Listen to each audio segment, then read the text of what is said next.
कि आखिर उस बच्ची के मौत का जिम्मेवार कौन है। कांग्रेस का वह नेता प्रथम दृष्टया दोषी है उस हत्या का, उसकी मौत का।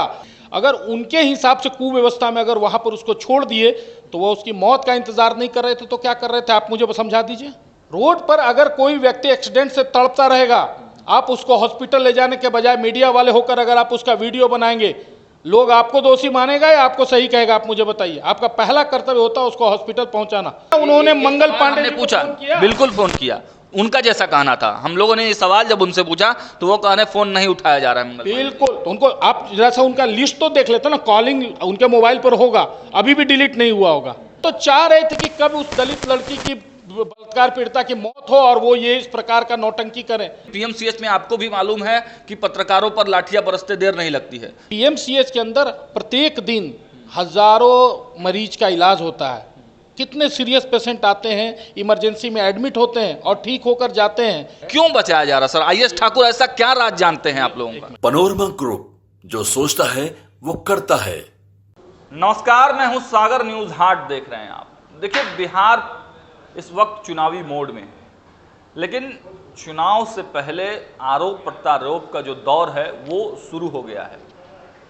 लगातार बिहार में जो अपराध बढ़ रहे हैं उसको लेकर और पीएमसीएच में जो घटना घट रही है उसको लेकर विपक्ष हमलावर है। कांग्रेस के प्रदेश अध्यक्ष एक दलित बच्ची को पीएमसीएच में भर्ती कराने के लिए जाते हैं।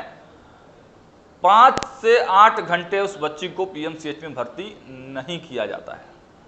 देर से भर्ती होती है बच्ची और दूसरे दिन उसकी दुखद मृत्यु हो जाती है। इसको लेकर विपक्ष पूरी तरह से हमलावर है। नेता प्रतिपक्ष तेजस्वी यादव उनके आवास पर मिलने जाते हैं और उसके बाद कांग्रेस के प्रदेश अध्यक्ष भी वहां मिलने जाते हैं। लेकिन मामला यहीं तक नहीं थमता है। भारतीय जनता पार्टी में भी इसको लेकर खूब उबाल है। बेतिया से सांसद संजय जायसवाल फेसबुक पर पोस्ट करते हैं और पोस्ट करने के बाद उसको डिलीट कर देते हैं। इसको लेकर भारतीय जनता पार्टी के एक प्रवक्ता हैं आशित नाथ तिवारी, वो उबलने लगते हैं, उनकी भावनाएं जाहिर होने लगती हैं और वह भी इस्तीफा दे देते हैं पार्टी से पीएमसीएच को लेकर। कुछ दिन पहले मनीष कश्यप भी पार्टी छोड़ चुके हैं। क्या कुछ हो रहा है पार्टी में? क्या पीएमसीएच से बड़ा हो गया, पीएमसीएच बड़ा हो गया है पार्टी से? क्यों बचाया जा रहा है पीएमसीएच में जो चीजें चल रही हैं? सीधे बातचीत करेंगे। भारतीय जनता पार्टी लिस्ट है मनीष पांडे जी हमारे साथ हैं, बहुत स्वागत है आपका। जी धन्यवाद सर। कार्रवाई तो हुई है, डिप्टी सुपरिटेंडेंट जो हैं उनको निलंबित किया गया है, बर्खास्त किया गया है, लेकिन सवाल अभी भी वही है कि आखिर उस बच्ची के मौत का जिम्मेवार कौन है? नहीं, देखिए, बहुत दुखद घटना घटी है। मुझे लगता है कि इस घटना पे सियासत नहीं होनी चाहिए और सरकार के पार्टी के रूप में अगर मेरी बात आती है तो मुझे लगता है इस पर सफाई देना भी उचित नहीं है इस घटना पर। क्योंकि जिस प्रकार से लड़की का, एक दलित नाबालिग लड़की का बलात्कार हुआ, फिर उसको जख्मी किया गया, 4 दिनों तक एसकेएमसीएच में उसका इलाज हुआ, फिर वहाँ से वह रेफ़र हुई और पीएमसीएच पटना आया। पटना जो उसको एडमिट करने में जो भी देर हुई, यह सारी घटना को अगर हम देखते हैं तो मुझे लगता है यह निंदनीय है। इसके लेकिन 2 पक्ष हैं, उसको थोड़ा समझना पड़ेगा। एक पक्ष तो यह है कि लड़की के साथ बलात्कार हुआ, लेकिन बलात्कारी जो था, आरोपी था, उसको पुलिस ने त्वरित कार्रवाई करते हुए पकड़ा। घटनाएं होती हैं, हर जगह होती हैं घटनाएं, लेकिन जो पुलिस का काम होता है, पुलिस ने उसको पकड़ा।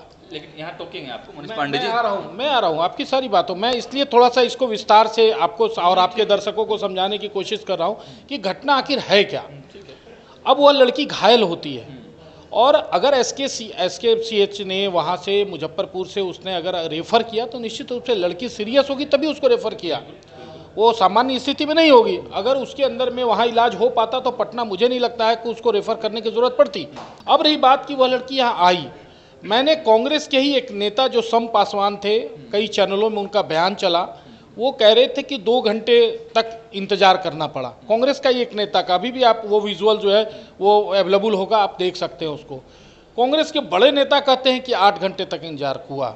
लेकिन मेरा यह मानना है कि वैसे सेंसिटिव मामले में अगर 1 मिनट का भी इंतजार करना पड़ता है तो व्यवस्था का दोष है और कार्रवाई निश्चित रूप से होनी चाहिए, मेरा अपना मत है। मनीष जी, इस पर चूंकि मैं खुद मौजूद था उस पूरे घटनाक्रम के दौरान, 1.5 से 2 घंटे तो मैं खुद मौजूद था वहां पर, प्रत्यक्ष मेरे पास प्रमाण है, पहला मेरा लाइव, दूसरा मेरा वीडियो के बीच में 1.5 से 2 घंटे का समय है, 2 घंटे तो मैं खुद था।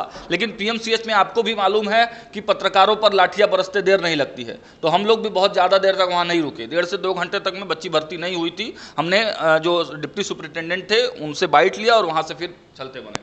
देखिए, एक बात मैं आपको बताऊं, मेरी खुद की बेटी, मैं आज कहना नहीं चाहता, 96 की बात है, प्लास्टिक एनीमिया हो गया था और एम्स में तब जेपी नड्डा जी स्वास्थ्य मंत्री हुआ करते थे, चिराग पासवान जी हमारे सांसद थे, और आईसीयू में भर्ती करके मुझे उसके लिए बेड नहीं मिला।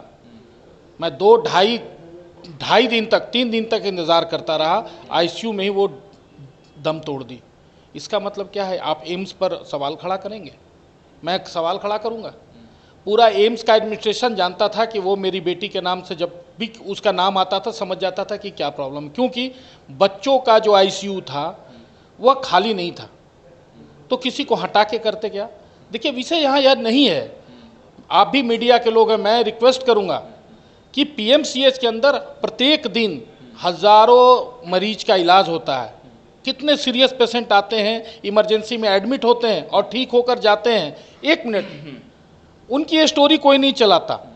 लेकिन एक अगर मिस हैंडल केस आता है तो उस पर राजनीति होती है। लेकिन मैं एक बात आपसे पूछना चाहता हूं, कांग्रेस के प्रदेश अध्यक्ष या कांग्रेस के प्रवक्ता वहां थे, क्या कांग्रेस पार्टी ने आरजेडी वालों को सूचना दी?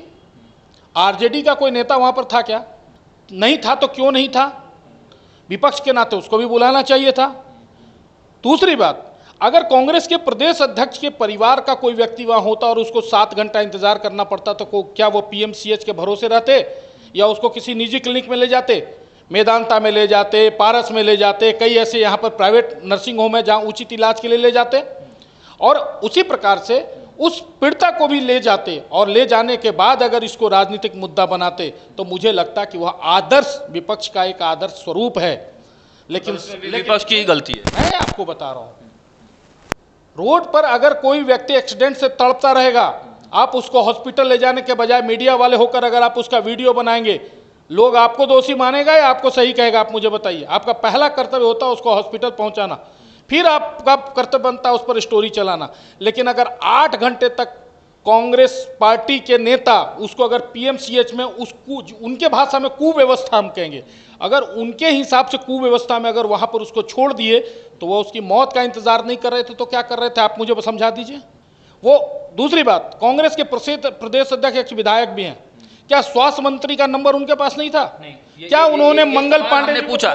बिल्कुल फोन किया, उनका जैसा कहना था। हम लोगों ने ये सवाल जब उनसे पूछा तो वो कह रहे फोन नहीं उठाया जा रहा है मंगल। बिल्कुल, तो उनको आप जैसा उनका लिस्ट तो देख लेते ना, कॉलिंग उनके मोबाइल पर होगा, अभी भी डिलीट नहीं हुआ होगा, उनको तो दिखाना चाहिए कि उन्होंने फोन किया कि नहीं किया।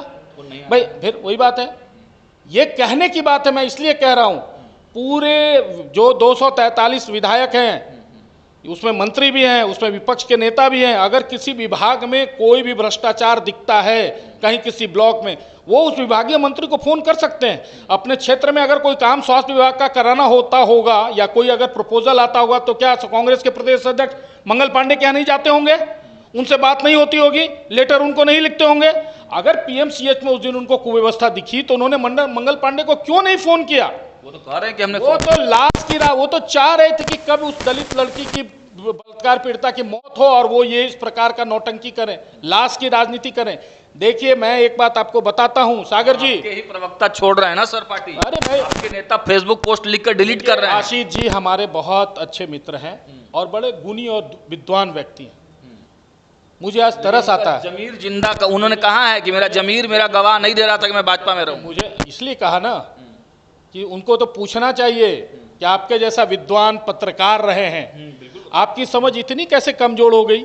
आप तो जब पैनल पर बैठ के जब एंकरिंग करते होइएगा तो आप तो तौल लेते होइएगा कि कांग्रेस अच्छी पार्टी है कि भाजपा अच्छी पार्टी है, लेकिन इसके बावजूद आप कांग्रेस को छोड़ के भाजपा में आए। इसका मतलब या तो समझदारी में कहीं कोई कमी है या नहीं तो आपके राजनीतिक हितों की पूर्ति नहीं हो पा रही होगी भाजपा में। वो तो कह रहे हैं कि अध्यक्ष जी को मैंने सारा चीज बताया था, लेकिन अध्यक्ष कह रहे हैं कि ऐसे ऐसे घटनाएं तो होते रहती भाई, उनको तो कांग्रेस के प्रदेश अध्यक्ष से पहला सवाल करना चाहिए था कि आज अगर उस बच्ची को वो लेकर मेदांता में या किसी भी प्राइवेट बड़े हॉस्पिटल में ले गए होते तो हो सकता था वो बच्ची जीवित होती। कौन है उसकी हत्या का जिम्मेवार? मैं आपसे पूछना चाहता हूँ। राजनीति तो होती, पारस हॉस्पिटल से भी होता, मेदांता में भी वह बच्ची एडमिट होती तो होता, इसी मुद्दे पर होता, पीएमसीएच की कुव्यवस्था पर ही होता, लेकिन वह बच्ची जिंदा होती। आज अगर सरकार की कोई गलती नहीं है, कांग्रेस का वह नेता प्रथम दृष्टया दोषी है, उस हत्या का, उसकी मौत का जिम्मेवार अगर प्रथम दृष्टया कोई है तो कांग्रेस का प्रदेश अध्यक्ष है, जिसने उसको उचित इलाज के लिए, फर्स्ट एड के लिए अगर उसको लगा, 8 घंटा वो राजनीति कर रहे थे, मीडिया को बाइट दे रहे थे, मीडिया को जुटा रहे थे, और इनको डर भी था कि राजद वाला नहीं आ जाए क्योंकि फिर वो श्रेय ले जाएगा, इसलिए राजद वाला को भी सूचना नहीं किया, अकेले ही मोर्चा संभाले रखे वहां। वाह रे वाह, क्या राजनीति। उन्होंने गलती की, ठीक है, ये जो बात आप उठा रहे हैं, ये सागर जी, ये राजनीति का गलत तकाजा है, ये सवाल उनसे पूछा जाएगा, लेकिन सरकार क्या की? निजी चिकित्सालय में ले गए होते और वहां उसका अच्छा इलाज करा रहे होते, और वहां से आप राजनीति करते, सरकार को घेरने का काम करते, की बदहाली पर आप आवाज उठाते, तो यह आपका आदर्श एक विरोध होता। ठीक है मनीष जी, पीएमसीएच का यह कोई पहला मामला तो नहीं है, पहले भी इस तरह के घटनाक्रम हुए हैं। आपके मनीष कश्यप के साथ क्या कुछ हुआ? भाजपा के ही थे मनीष कश्यप, रो रो कर वीडियो बना रहे हैं। देखिए ऐसा है, पहले भी मारपीट हुई है, पत्रकारों पर हमला हुआ है पीएमसीएच में। देखिए ऐसा है, क्यों बचाया जा रहा सर? आईएस ठाकुर ऐसा क्या राज जानते हैं आप लोगों का? सुनिए, ऐसा है, पीएमसीएच कोई आज की संस्था है? मनीष जी, मेरा यही एक अंतिम सवाल होगा आपसे कि अस्पताल तो बहुत सारे हैं, आईजीएमएस है, एम्स है, बहुत सारे सरकारी अस्पताल हैं, किसी पर इतना सवाल नहीं उठता है। बार बार पीएमसीएच पर ही सवाल, बार बार लाठी मारने वाली घटना पीएमसीएच से ही होती है, परिजनों के साथ मारपीट वाली घटना होती है, हर घटना पीएमसीएच से ही निकलकर सामने आती है। आखिर आईएस ठाकुर को बार बार एक्सटेंशन क्यों दिया जा रहा है जब वो रिटायर्ड अधिकारी हैं, नियमानुकूल उनका पद नहीं है, बार बार उनको बचा लिया जाता है? मैं आपको और आपके दर्शकों को कहना चाहूँगा कि कोई भी विभाग किसी मंत्री के भरोसे नहीं चलता, वहाँ चपरासी की भी भूमिका उतनी ही महत्वपूर्ण होती है, क्लर्क की भी उतनी होती है, और उसके सेक्रेटरी की भी उतनी होती है, और उस विभाग के मंत्री की भी उतनी होती है। सब जब मिलकर काम करते हैं तो एक विभाग अच्छे तरीके से चलता है। कह रहा हूँ, पीएमसीएच में कितने हड़ताल हुए, कितने मरीजों की मौत हुई हड़ताल के कारण, और फिर सरकार को कई बार झुकना पड़ा। क्यों? क्योंकि वो मौत नहीं बढ़े, और पूरे बिहार का है। आप मानते हैं पीएमसीएच के जूनियर डॉक्टरों की मोनोपोली है, आईएस ठाकुर को मोनोपोली है? बात नहीं है, वह नहीं है, सिर्फ पीएमसीएच की बात नहीं है, पीएमसीएच की ही बात है मनीष पांडे। मैं इसलिए कर रहा हूँ, सिर्फ नहीं, आप डेटा मांगिए ना, आप डेटा मांगिए, आपको डेटा मिल जाएगा। पर डे कितने मरीज का रजिस्ट्रेशन होता है, कितने मरीज रिलीज होते हैं। हमारी फोन नहीं उठाते हैं, उठाती हैं तो एक महिला फोन उठाती हैं आईएस ठाकुर के बदले में, कभी नहीं उठाती। सर मैं अभी ऑन कैमरे पे आपको दिखा दूं। देखिए, कहीं पे भी आप जाएंगे तो पदाधिकारी डायरेक्ट फोन नहीं, जब सहायक होता क्यों है? इसलिए होता है, वो मीटिंग में होते हैं, कहीं कुछ होते हैं, इस वजह से होता है। भी नहीं है। मेरे कहने का मतलब वो तो आप सवाल संजय जी से ही पूछिएगा कि वो क्या मामला था, क्यों, कैसे, क्या हुआ, नहीं हुआ। कई नेता छोड़ रहे हैं पार्टी। नहीं, देखिए, जो लोग छोड़ रहे हैं, मैंने तो कहा कि वो इतने विद्वान लोग, उनको अगर अब समझ में आया छोड़ने के बाद, तो उनको कांग्रेस अध्यक्ष आशीषनाथ तिवारी जी को पूछना चाहिए था। मनीष कश्यप तो कांग्रेस के प्रदेश अध्यक्ष से यह सवाल छोड़ने के पहले यह सवाल पूछना चाहिए था कि उस बच्ची को लेकर बगल के किसी निजी चिकित्सालय में या कहीं और बेटर प्लेटफॉर्म पर जाने का प्रयास किए क्या? नहीं किए, क्योंकि वहां तो मौत पे राजनीति करनी थी सागर जी, कांग्रेस वालों को, और यही हुआ भी। लेकिन उस पीड़िता के साथ 4 दिनों तक अगर बेहतर इलाज की सुविधा उपलब्ध कराई गई तो एसकेएमसीएच मुजफ्फरपुर में कराई गई। तो सस्पेंड कर दिया। नहीं, फिर ये हर विषय को अगर आप उठाएंगे, एक विषय पर रहिए तो उसका जवाब आदमी दे, हर विषय पर बात कीजिएगा तो आपका स्टोरी भी बहुत लंबा हो जाएगा, मुझे लगता है। चलिए और बात करेंगे, लेकिन देखिए सरकार एक्शन मोड में तो आई है। एसकेएमसीएच की जो प्रभारी हैं उनको भी सस्पेंड किया गया है, और जो डिप्टी सुपरिटेंडेंट जिस वक्त इस बच्ची को भर्ती करने में लेट हुआ, उस प्रभारी महोदय को भी सस्पेंड किया गया। घटना बहुत दुखद है, निश्चित रूप से घटना बहुत दुखद है। इस घटना पर राजनीति नहीं करनी चाहिए और ऐसी घटना की निंदा करनी चाहिए। लेकिन यह विषय जब राजनीति कोई करता है सागर जी, जब ये सवाल उठाता है तो ये सवाल जरूर उठेगा कि आप 8 घंटा का अगर आरोप लगा रहे तो उस 8 घंटा में अगर उसको आप निजी चिकित्सालय में ले गए होते तो हमको लगता है कि जरूर आज बच्ची वो जीवित होती। चलिए ठीक है, इस मुद्दे पर और बातचीत हम लोग करेंगे, लोगों की राय भी जानेंगे। जब स्वास्थ्य मंत्री मंगल पांडे से मुलाकात होगी तो उनसे भी 1 to 1 तमाम सवालों के जवाब लेने का प्रयास करेंगे। लेकिन जनता है, सब जानती है, सब देख रही है, जनता डिसाइड करेगी। और कमेंट बॉक्स में आप लिखे भी कि आपको क्या लगता है इस पूरे पीएमसीएच के मामले में असली दोषी कौन है। फिलहाल इस वीडियो में इतना ही। देखते रहिए न्यूज़ हाट। बहुत बहुत धन्यवाद।